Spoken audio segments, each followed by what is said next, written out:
Salom do'stlar, bugun men sizlarga eng tez uchar va aqlli lochin qushi haqida aytib beraman. Qani ketdik. Lochinlar deyarli dunyoning barcha mamlakatlarida tarqalgan. Bu qushni faqat Antarktidada uchratmaslik mumkin.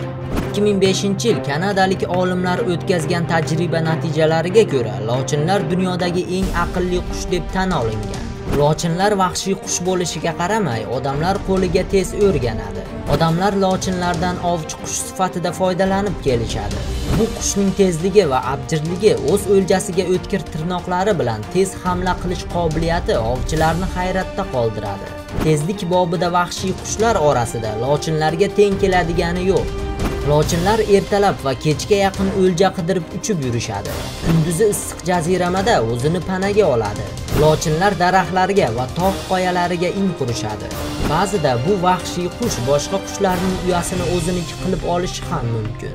Lochin qushning uzunligi 40-50 sm, og'irligi 600 grammdan 1 kiloyu 400 grammgacha bo'ladi.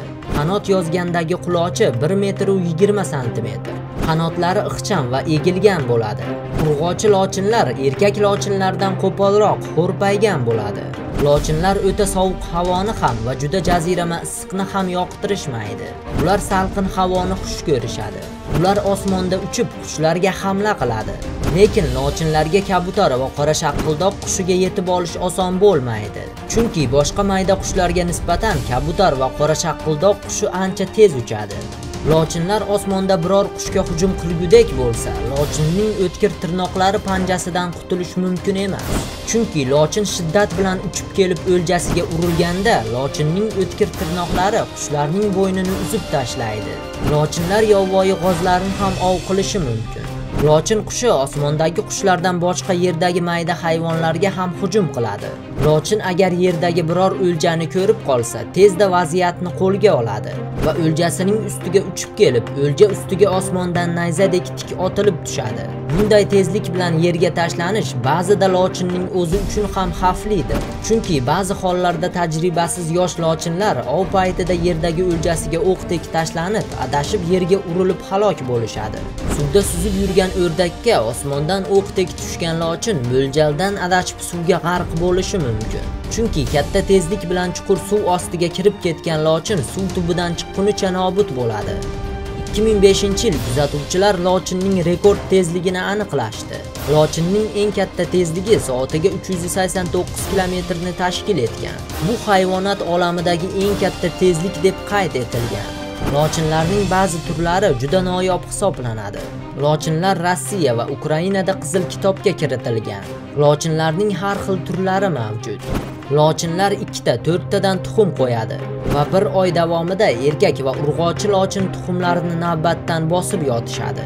Bir oy deganda lochin tuxumlaridan 2 kun davomida polaponlar birin-ketin dunyoga kelishadi.